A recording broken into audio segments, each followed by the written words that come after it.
ate awamu n'ekyo nga gy'emiramwa gye tuyinza okugamba egizingiramu obulamu bw'omwana Adamu. Egimu ku gyo mulimu omulamwa ogukwatagana n'ebyebagalwa oba zituyinza okuyita ensolo ez'ebibagalwa mu kutulambuza nga bwe kyakulembera mu mirembe gyasooka, weewaawo ne kuno bukyaliko naye mu bifo ebyeyawulidde. Ekyokubiri, n'ebeeramu n'omulamwa ogukwatagana n'entalo eziyimirizaawo enzikiriza n'okuyimirizaawo entegeera oba n'okwerwanako. Ekirala ne mubaamu kye tuyinza okuyita omugongo gw'obulamu nga nagwo ab'ebyensimbi bye baguyita bwe batyo, ekiyitibwa ebyensimbi oba essente. Mu mulamu omulala gw'erina etegeeza al-ilmu nga irimu yayogera ku irimu oba okumanya kwa Allah subhanahu wa ta'ala. N'ekirala kyeyogerako neyogera ku bulamu bw'omu kaburi ng'enyweza nti ddala waliyo okuzuukira. N'ekisembayo kyekyokwogera ku lunaku lwa qiyama. Egyo emiramwa Allah gye yatukuŋŋaanyiza abamanyi basobola okutulaga egisangibwa mu ssuula eno. Okusooka kwa byonna Allah ategeeza ng'essuula agitandika aga nti wal-aadiyaati dabha. Wal-aadiya bakyawukanamu abamanyi enjawukana eziwera essatu naye ng'ebbiri oba olyawo zisinga okuba nga zisemberera okuba ennywevu, nga ne kwezi ebbiri kuliko esinga okuba nga nnywevu ku ndala. Ebbiri ze ziriwa? Esooka yetulaga nti al-aadiya kitegeeza embalaasi.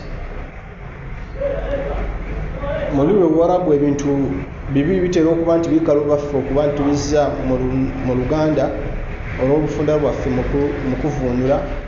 Mulimu kye bayita al-ibi n'ekye bayita al-jamal n'ekyokusatu kye bayita al-faras, oba ekyokusatu ekivuga ne tugiyita enfalaasi. Naye al-ibi yembalaasi, ne wabaawo al-jamal ekimanyiddwa nti yeki eŋŋamiya.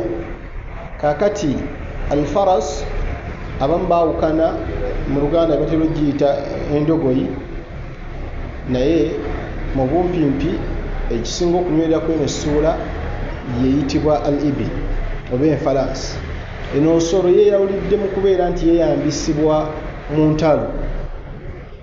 Ensibuko yaayo abazimanyi ennyo bayina kye bayinza okuyita nti singa bagatta embalaasi yennyini ne bagigatta n'endogoyi, oyo omwana aba azaaliddwa mu makkati g'ebisolo ebyo nga bigattiddwa. Ekigambo ekirala ekivuunula al-aadiya kiva ku ssahaaba ayitibwa Ali ibn Abi Talib, kisangibwa mu hadithi ya Qurtubi neya Ibn Kathir ne Jalalayn, so kisangayo. Ye yagamba nti kyali kitegeeza ensolo. Bwe yayogera ku nsolo n'agamba nti ezo ezeeyambisibwa mu kutambuza abantu okuva e Muzdalifa okugenda mu Arafa n'okuva mu Arafa okudda e Mina. Kyese bulungi nga kitegeeza nti ziba tezikyali za lutalo zokka. Era ekigambo kyokuba kyali kinene kyaviirako sahaba ayitibwa Ibn Abbas radiyallahu anhu eyali agamba nti kyogera ku mbalaasi. Ono bwe yayogera yamugamba nti nedda, era n'atuuka n'omugamba ekigambo nti ataftahu bighayri al-ilm, olamula nga teweesembesezza kumanya.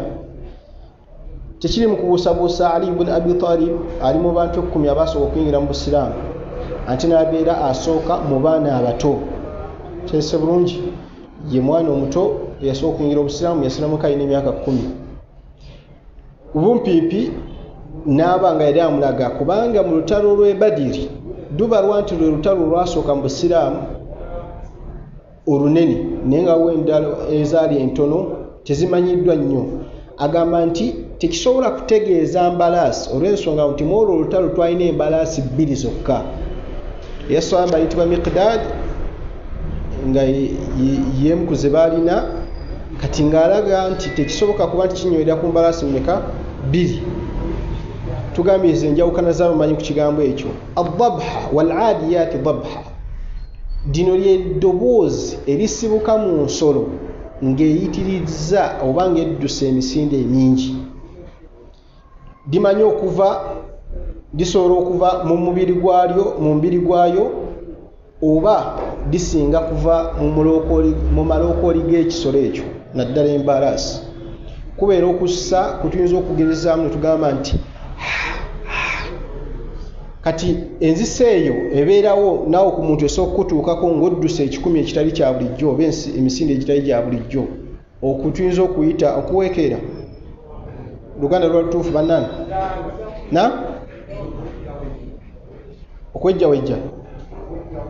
okuwejjawejja. Jazakallahu khair. Abamanyi baawukanye mu bumpimpi embeera ebeerawo eyo oluvannyuma lw'emisinde emingi Allah gye yayogerako etuuka ku bisolo bino. Naye tutegeeza abamanyi erimu y'ebisolo tekibaawo ku bisolo okujja ku bisolo bya bika bisatu. Ekisooka y'embalaasi n'ekiyitibwa endogoyi, n'ekyokusatu y'embwa. Kyese bulungi.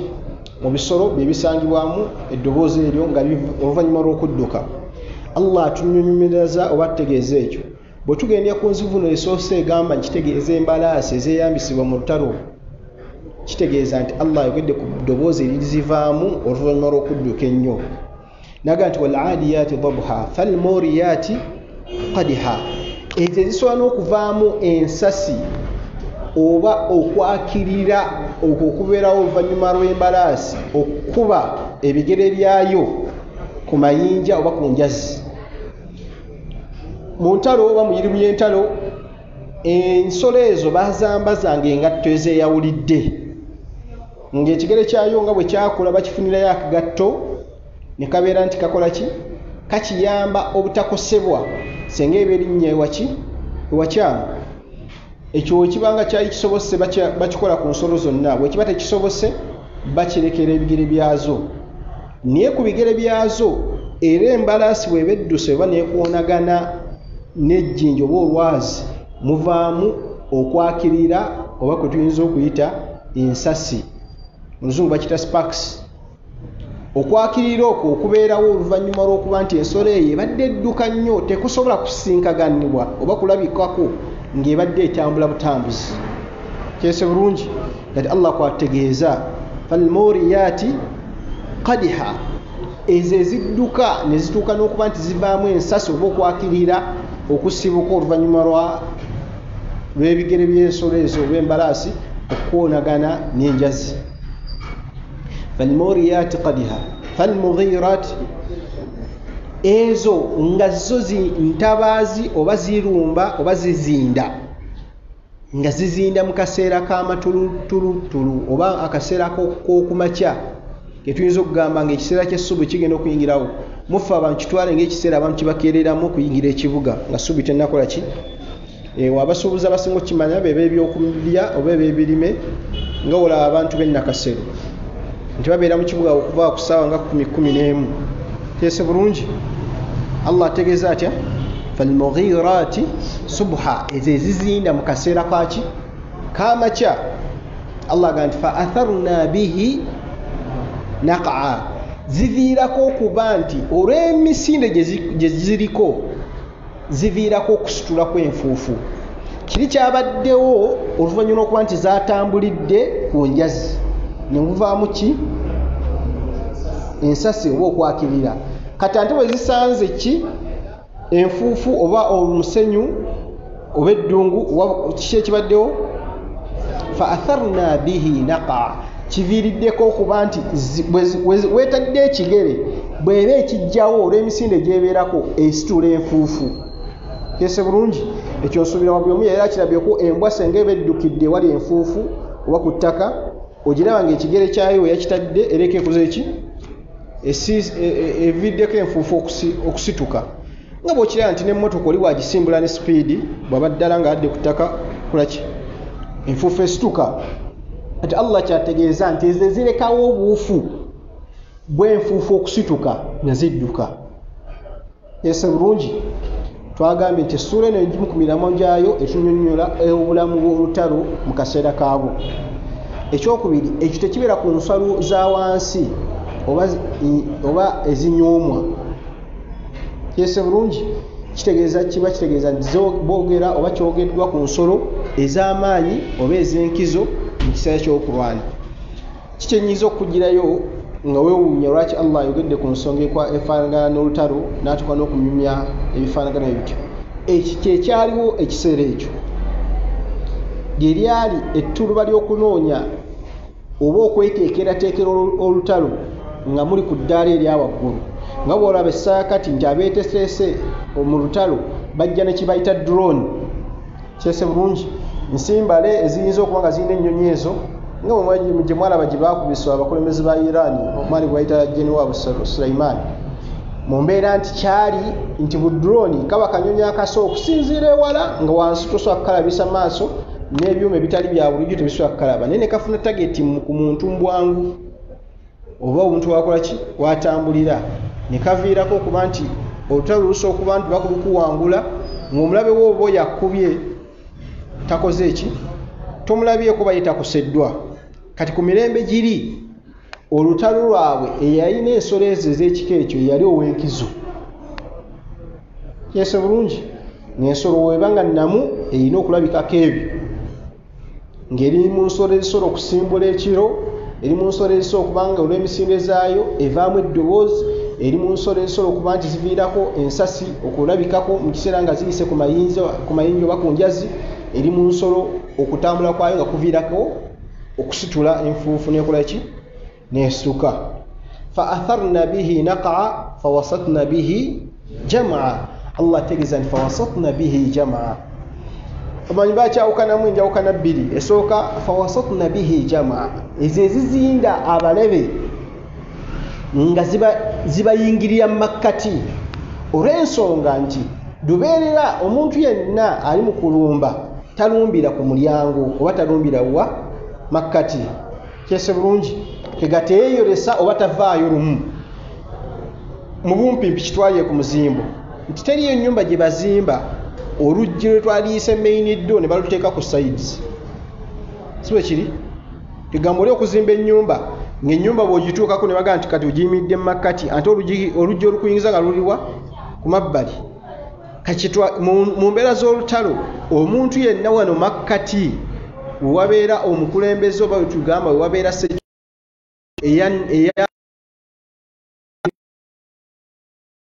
wezalumbanga tezaayitiranga ku mabbali, zalumbiranga ddala wano omusinga okusuubira nti wali ebyenkizo byammwe mu kweteekerateekera ki olutalo. Kyese bulungi ekyo kimu eyo enzivunula eba erina akakwate akadda ku lutalo. Abavunza bano bagaa nti fawasatna bihi jamaa, ezo ezizinda obubinja. Kitegeeza ki nti aljamu kitwale nga ejjama oba abantu abali awamu. Jamaa Allah azzaako ayetya innal insana lirabbihi lakanud. Allah agaa nti mazima ddala abavunzi bakyawukanamu kwe aya mu mbeera muzivuna bbiri.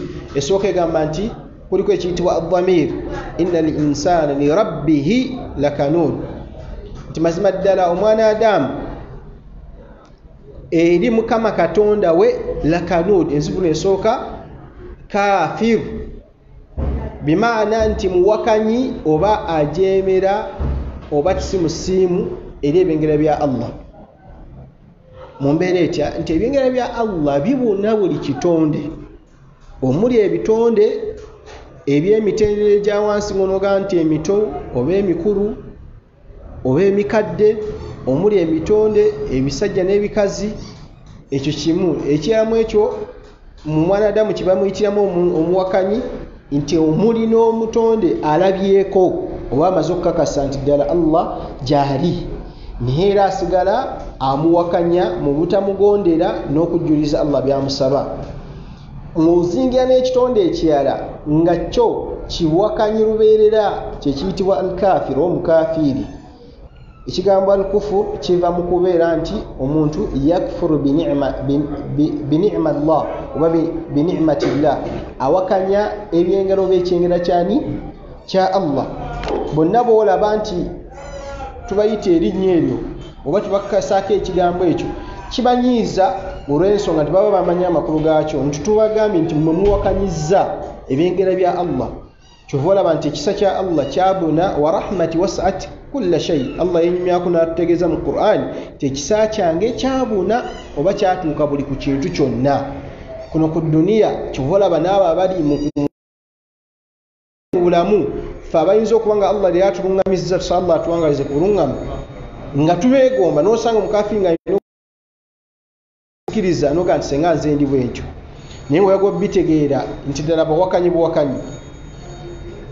Nabiyuna Muhammad sallallahu yayogera mu hadithi emu n'agamba nti ad-dunya sijinul mu'min, nti edduniya eno kkomera lya mukkiriza, wa jannatul kafir ate jjana yaki. Subhanallah, ad-dunya sijinul mu'min, edduniya kkomera lyani lya mukkiriza, wa jannatul kafir ate jjana yaki ya mukafiri.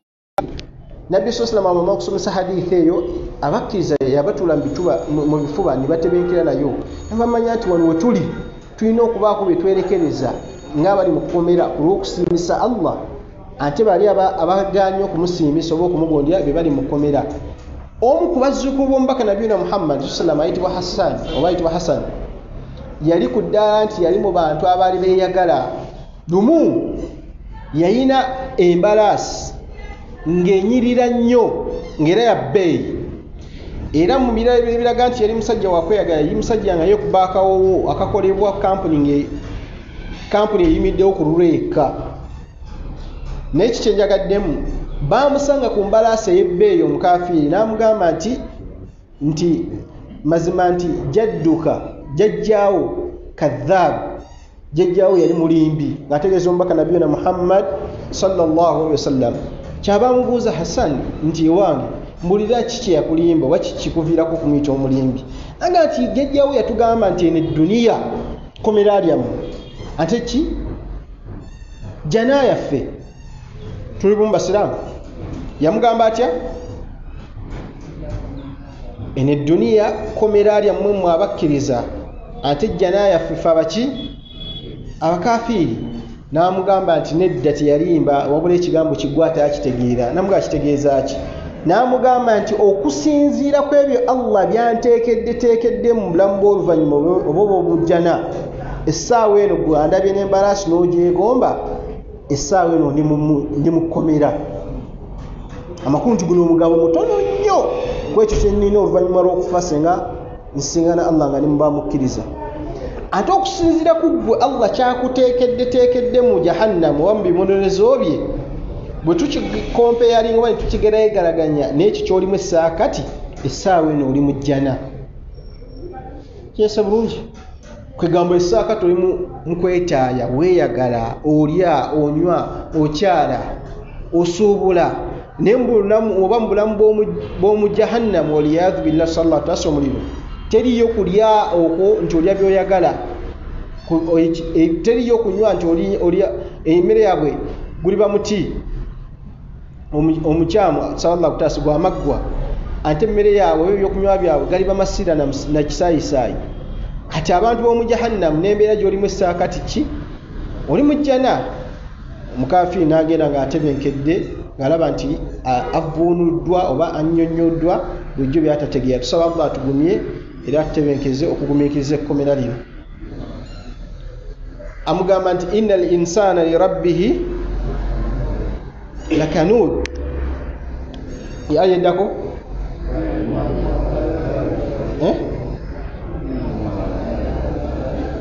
aya kiki tusembye okuvuunula? Innal insana li rabbihi lakanud. Tugambye ensivuno esooka egamba oba okuwakanya ebyengero byaki bya Allah. Enzivuno ey'okubiri nti kwe kubeera nti omuntu bisuui aktharu dhikruhu, ku bubi oba akabi akakutuuseeko oli mwangu nnyo okukajjukira.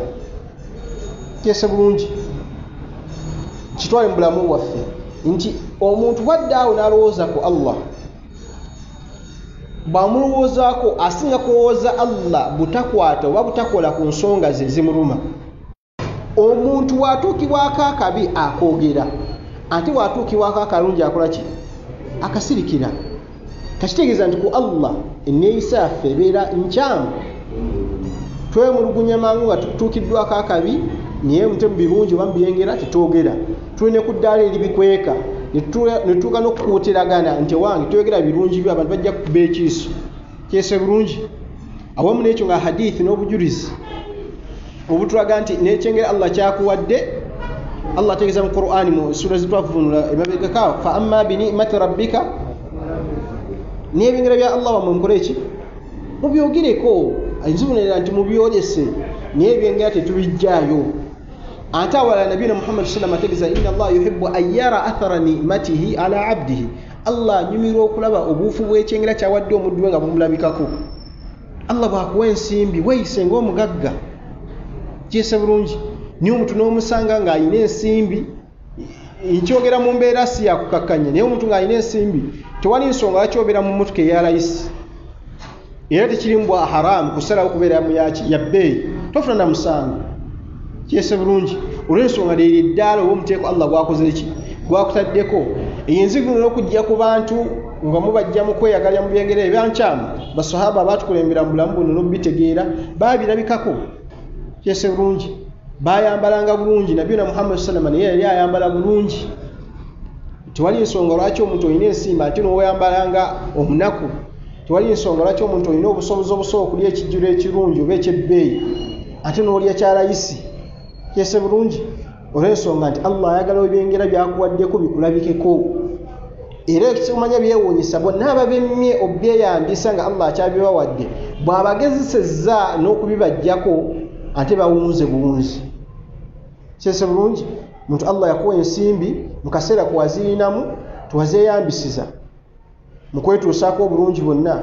Ayinza okuba yazikuwa n'otazimbiramu nnyumba amazizi kujjako n'otandika okwejjusa nti wallahi senga nazimbamu enju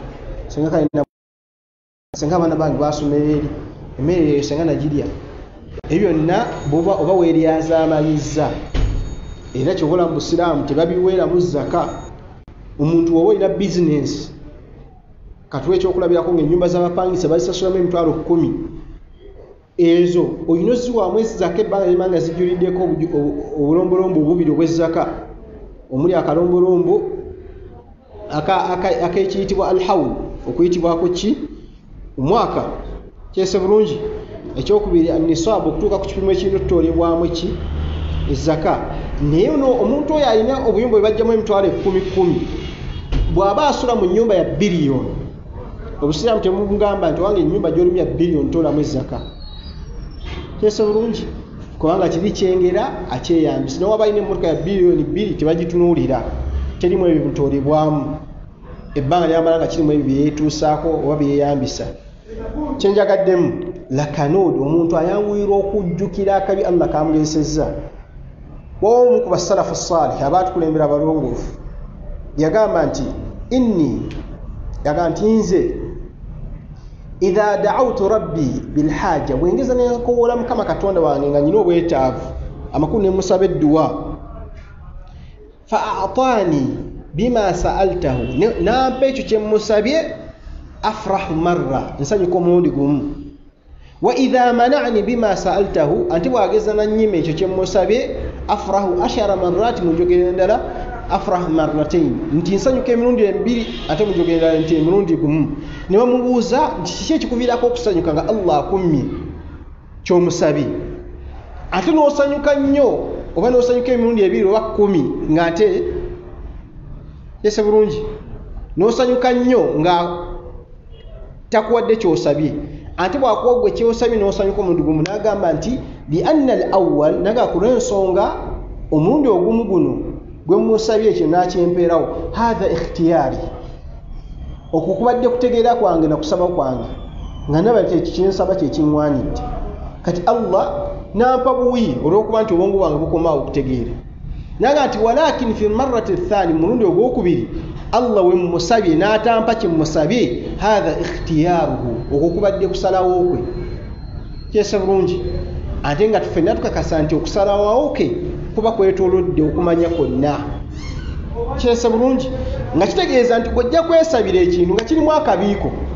Fenna ebintu Allah senga bye tumusaba bitulaga obubi obubirimu senga tuba batebenkevu nnyo n'obutaddamu ku byatula kese bulungi kankuwa ekyokulabirako omu ku ffe senga obeera ng'ekizibu kyosaba Allah kuwa zadde Allah nakkakasa nti ezzadde lyolemeddeko okusaba bwe linaakola ye mwana agenda okukukuba era aviireko n'okukusiba oluvannyuma okukusiba aviireko kufaako akutte kese bulungi ani kufaanyiza okukusabira anti Allah mumpa oyo kese bulungi tunulira mu byobulamu bw'ensi omuntu oyinza okuwasabye Allah ayi Allah mpaaka motoka ako Allah n'akakumma naye kubamu akafaananyi singa kakasa nti akamotoka ako olunaku lwogenda okukafuna olw'okuba okaagala nnyo ejja kulinnya ku kigere kyako gw'olowooza nti olina obusobozi kakuviireko okufa ofuna accident ekumalawo kese bulungi era osobola okutebenga nti ayi Allah akamotoka kagira kasigalayo sirina bwetaabubwako kikyennya okulaga nti okumanya kwaffe kwina ekukoma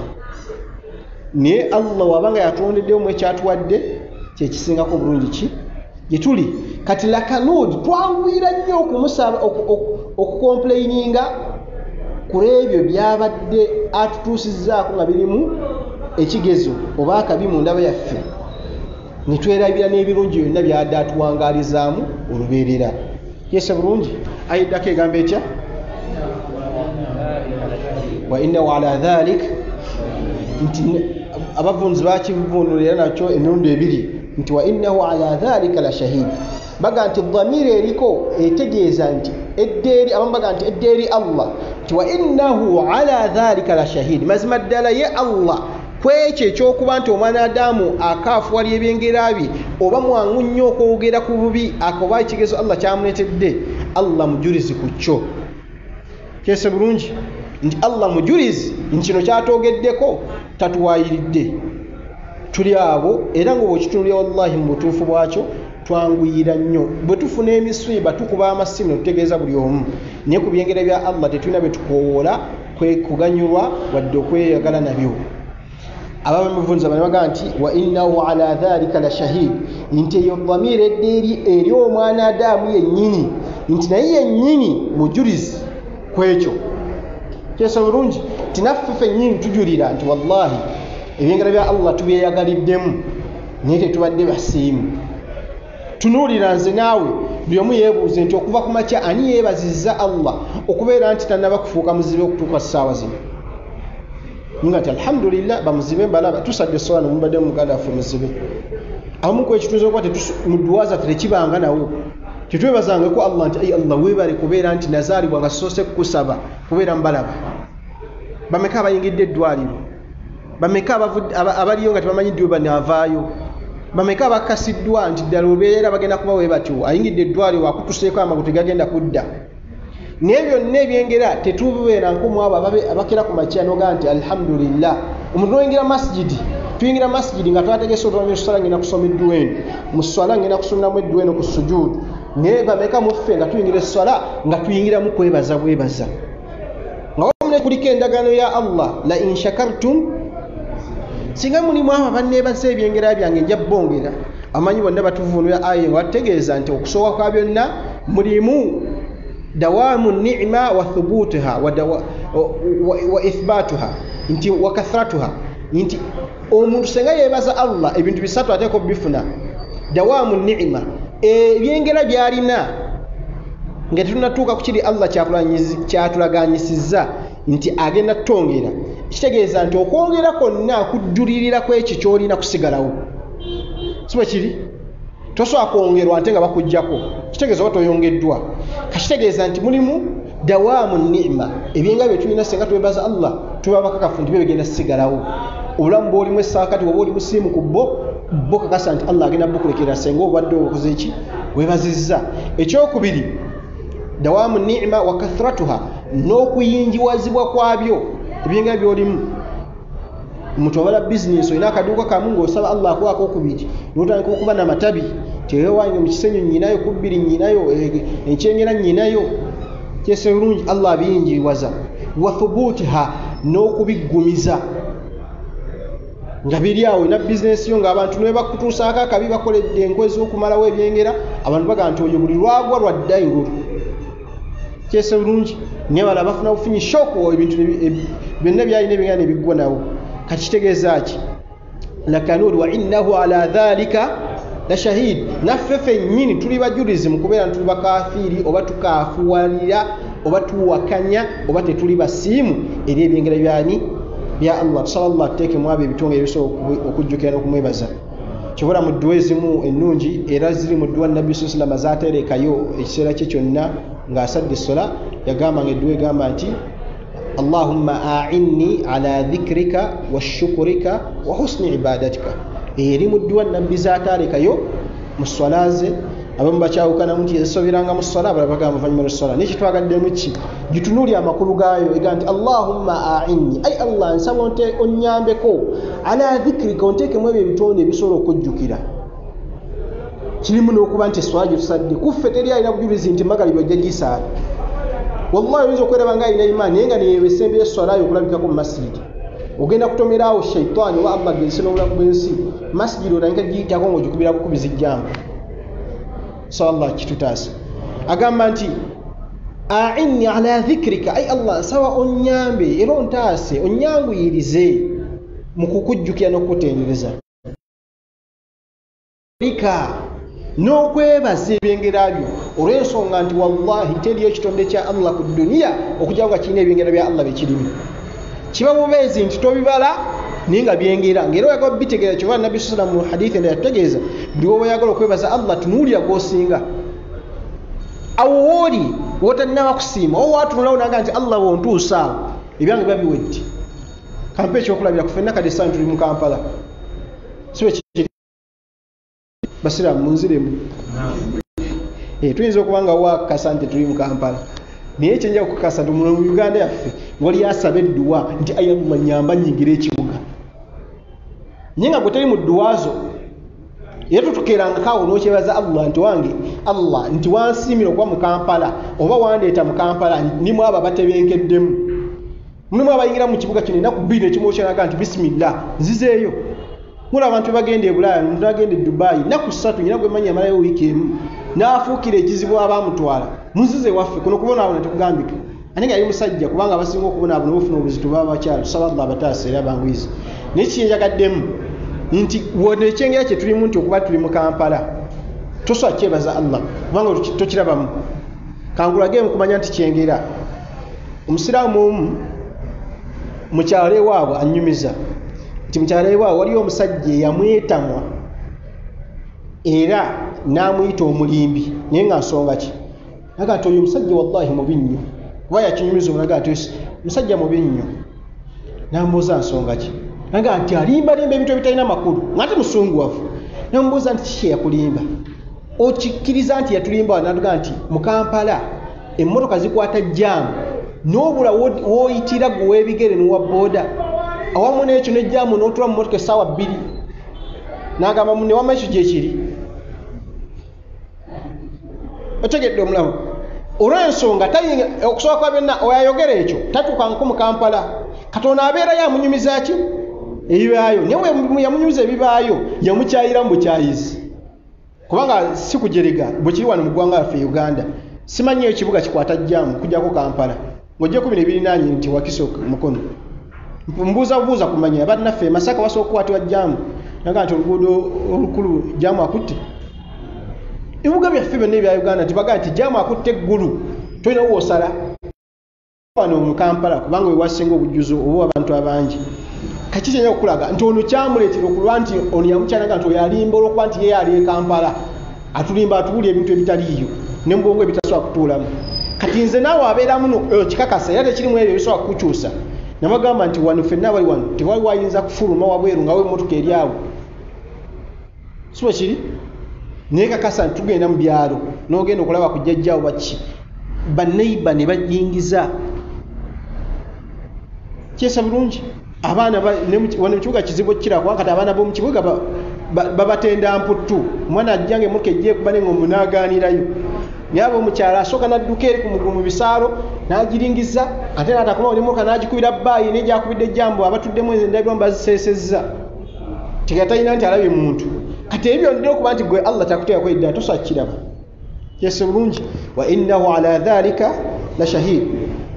Allah ategeeza ati ayeddako wa innahu lihubbil khair la shadid. Abavunzi bonna bagamba nti wa innahu lihubbil khair kitegeeza mazima ddala omwadadamu mu kwagala emmaali la shadid.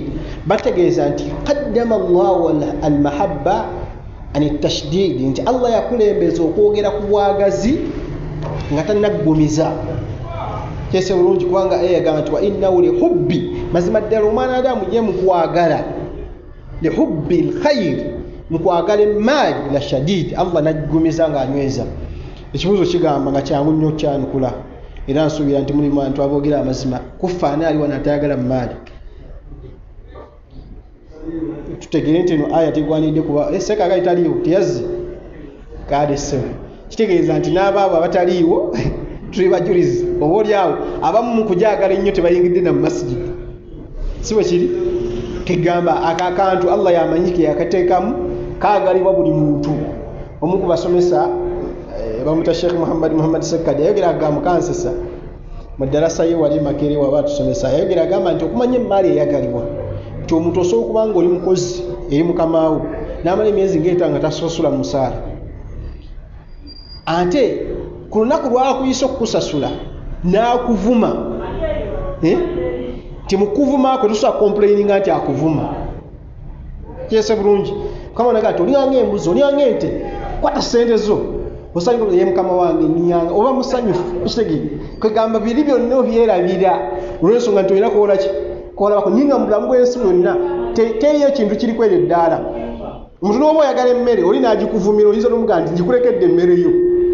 Kyese bulungi naye yali afunye busungu bungi ne ssente zikulekedde olw'obwagazi bwe tulina kuki ku mmaali. Ebyo tekiri mu kubuusabuusibwa ng'ayego kikakasa nti ne ba ambiya wal mursalin ne bannabbi nabo baali baagaza eri ki mmaali. Tusaba Allah tuyambe okujagala kwaffe kube nga tulungamira mu bulungamizi so si kubuliramu. Wa innahu ayyagambita afala ya'lam idha bu'thira ma fi al-qubur.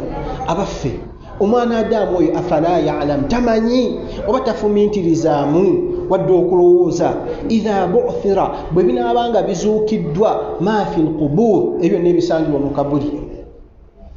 Wallahi bwe woyitanga ku kabuli yonna gy'oba oyiseeko obeeranga mu mawaabo abakakasaani nti ekyo ekyateekebwamu wadde tomanyi mwaka gwe kyateekebwamu kijja kya olunaku Allah akizuukize kiveeyo.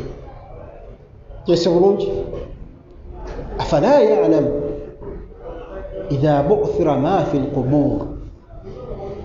Bategeeza abamufassiriina nti wano Allah yayogera ku lunaku lwa qiyama kubanga lujja yimirirawo era nawo okuyimirirawo kwabo kwe kuzuukiza ebyo n'ebiri mu ki mutaana. Saba Allah atuzuukizemu abo balibeera abalungi. Aya esema yegamba nti afala ya'lamu idha bu'thira ma fi al-qubur wa hussira ma fi as-sudur.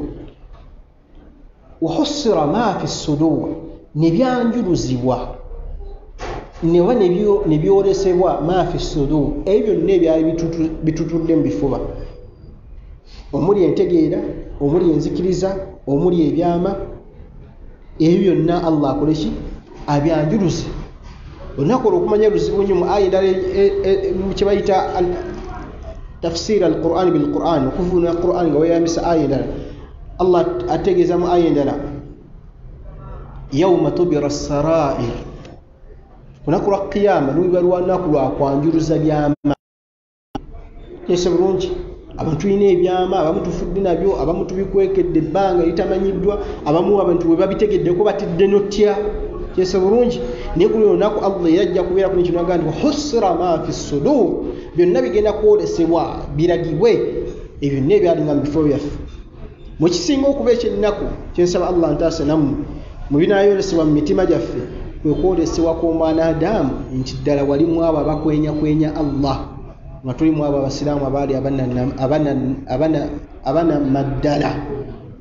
Kyese bulungi abantu mwe tuli mu bulamu bw'ensi nga tukola shiriki naye ng'enkofiira zitutudde ku mitwe, twambadde amakanzu, tulinnya ebituuti, tuwuliridde abantu naye nga tetulina bwesige na kukkiriza Allah mu bwomu bwe n'otumalira.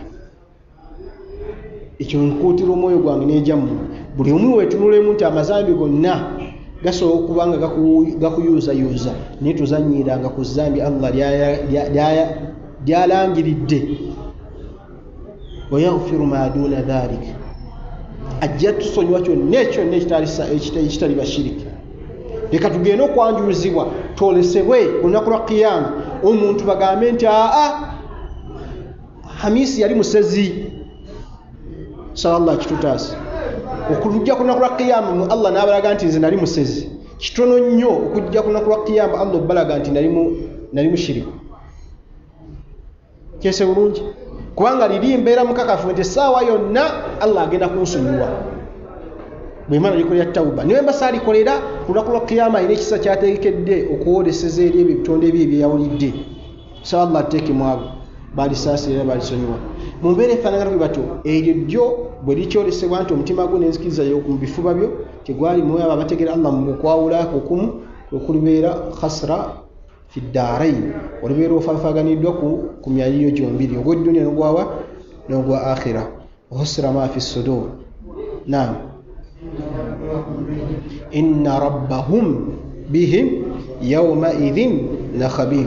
Allah ategeeza nti inna rabbahum mazima mukama katonda waabwe oyo mulezi waabwe bihim kubbo yawma idhin ku lunaku olwo la khabir alibeera omumanyi. Okumanya kwe okutali kubanga bwe baba tulivuunira okumanya kwa Allah kulina ebiteeno bisatu ebikweyawulidde. Ilmu Allah la yasbiquhu nisyan wala jahar. Okumanya kwa Allah tekukulembera obutamanya wadde okwerabira.